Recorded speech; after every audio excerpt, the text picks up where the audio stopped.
Om Swastiastu. Perkenalkan saya Putri Deni Mahayani, salah satu siswa dari Prodi S1 Akuntansi dari kelas G dengan NIM 2417051052.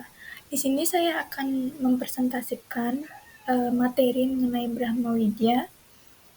Salah satu matkul saya di semester 2 ini yaitu di agama Hindu. Baik, kita akan masuk ke materi. Nah, yang pertama ada pengertian dari Brahma Widya. Jadi Brahma Widya ini merupakan salah satu cabang ilmu pengetahuan spiritual yang dalam agama Hindu ini biasanya membahas mengenai hakikat tertinggi dari keberadaan yaitu Brahman. Brahman ini dipahami sebagai realitas mutlak yang tidak terbentuk, tidak terbatas, tidak merupakan sumber dari segala sesuatu di alam semesta. Nah, dalam konsep Hindu, keberadaan manusia dan alam semesta tidak lepas dari Brahman. Segala sesuatu yang berasal darinya akan kembali kepadanya juga. Oleh karena itu, Brahma Widya sering disebut sebagai pengetahuan tertinggi karena mengungkapkan hakikat Tuhan serta hubungan manusia dengannya. Tujuan dari mempelajari Brahman Widya ini sendiri adalah untuk mencapai moksa, yaitu pembebasan siklus kelahiran dan kematian atau samsara. Dengan memahami ilmu ini, seseorang akan menyadari bahwa dirinya sebenarnya adalah bagian dari Tuhan atau Atman yang akan kembali kepadanya setelah terbebas dari terikatan duniawi.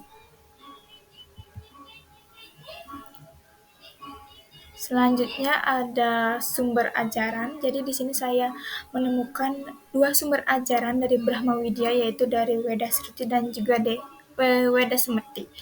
Jadi yang pertama yaitu Weda Sruti. Weda Sruti ini merupakan kelompok Weda yang ditulis oleh para resi melalui pendengaran. Nah, bagian-bagian dari Weda Sruti ini terdiri dari bagian mantra, bagian Brahmana, dan juga Upanishad. Nah, bagian mantra ini biasanya berisi doa-doa dan pujian kepada Tuhan yang dalam bentuk nyanyian suci. Yang kedua yaitu bagian Brahmana. Jadi Brahmana ini menjelaskan mengenai tata cara upacara keagamaan dan ritual dalam kehidupan Hindu. Yang ketiga ada Upanishad, yaitu bagian yang membahas mengenai filsafat ketuhanan, hubungan Atman dengan Brahman, dan jalan menuju moksa. Yang kedua ada Weda Smrti. Jadi Weda Smrti ini adalah Weda yang disusun oleh para resi juga, yang disusun kembali berdasarkan ingatan.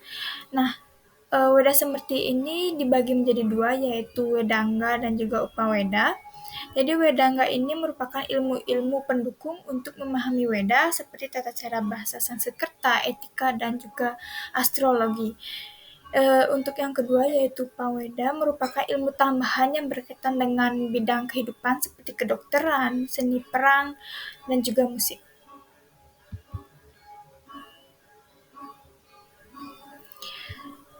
Yang ketiga ada konsep utama dari Brahma Widya. Di sini saya menemukan 4 konsep utama dari Brahma Widya.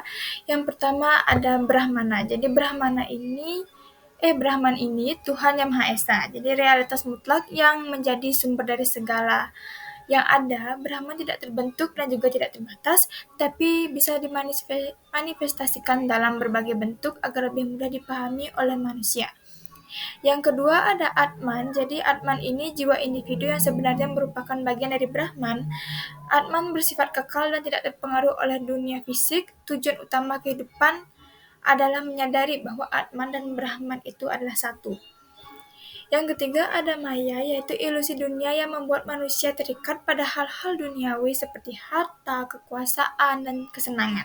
Maya menyebabkan manusia lupa akan hakikat sejati dirinya. Yang keempat ada moksa, yaitu tujuan akhir dari kehidupan manusia, yaitu kebebasan dari siklus kelahiran dan juga kematian atau samsara. Moksa dicapai dengan seseorang yang berhasil menyadari kesatuan dirinya dengan Brahman dan terbebas dari pengaruh maya.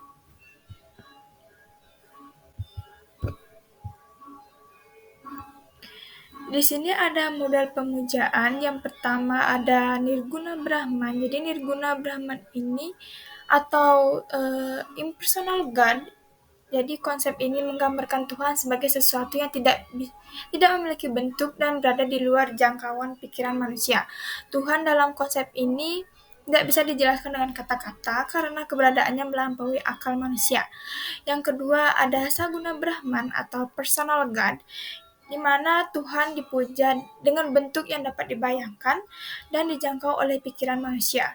Nah, dalam konsep ini Tuhan memiliki berbagai nama dan sifat yang diwujudkan dalam berbagai bentuk dewa seperti Brahma sebagai pencipta, Wisnu pemelihara, dan Siwa sebagai pelebur.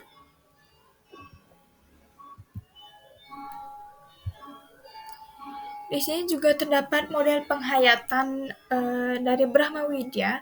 Yang pertama ada animisme, yang dimana animisme ini adalah kepercayaan bahwa semua benda di alam seperti pohon, gunung, dan sungai memiliki roh atau jiwa. Yang kedua ada dinamisme, yaitu kepercayaan bahwa benda-benda tertentu memiliki kekuatan gaib yang bisa mempengaruhi kehidupan manusia seperti benda pusaka atau air suci. Yang ketiga ada politeisme, yang dimana kepercayaan bahwa ada banyak dewa dengan tugas dan sifat tertentu seperti Brahma, Wisnu, dan juga Siwa. Yang keempat ada monoteisme, di mana keyakinan bahwa hanya ada satu Tuhan yaitu Brahman, tetapi dapat diwujudkan dalam berbagai bentuk. Yang kelima ada panteisme, keyakinan bahwa Tuhan ada dalam setiap makhluk hidup dan benda di alam ini, serta segala sesuatu adalah manifestasi dari Tuhan. Yang keenam ada henotheisme, yaitu menyembah satu Tuhan, tetapi tetap mengakui keberadaan dewa-dewa lain sebagai dari Tuhan yang satu. Yang ketujuh ada monoisme, yang dimana mengajarkan bahwa Tuhan dan alam semesta adalah satu kesatuan dan tidak dapat terpisahkan. Yang kedelapan ada ateisme. Jadi dalam konteks ini ateisme bukan berarti menolak Tuhan, tetapi lebih ke kepercayaan bahwa seseorang telah mencapai kesadaran tertinggi dan tidak perlu lagi mencari Tuhan karena telah menyatu dengannya.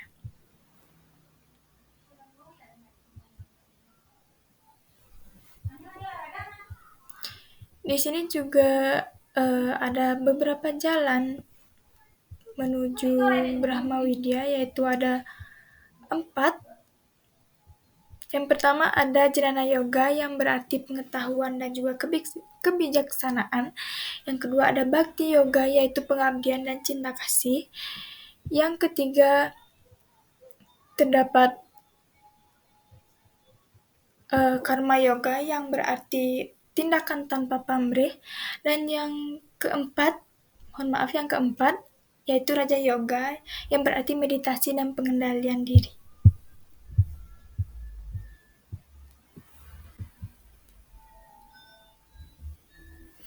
Baik, di sini saya akan menyampaikan kesimpulan dari materi yang telah saya paparkan tadi, yaitu Brahma Widya ini adalah ilmu suci yang mengajarkan tentang hakikat tertinggi dari keberadaan, yaitu Brahman. Nah, ilmu ini tidak hanya membahas mengenai Tuhan, tapi juga menjelaskan hubungan antara manusia dengan alam semesta serta jalan menuju pembebasan spiritual atau moksa. Nah, dengan memahami konsep-konsep dalam Brahma Widya, seseorang dapat menyadari bahwa dunia ini hanyalah ilusi atau maya, dan bahwa tujuan sejati dari kehidupan adalah kembali kepada Tuhan.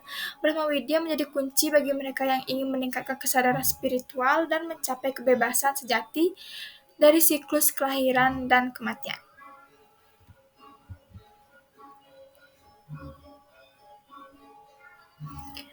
Baik, sekian materi yang dapat saya paparkan mengenai Brahma Widya. Mohon maaf bila ada kesalahan atau materi yang keliru mengenai yang telah saya sampaikan.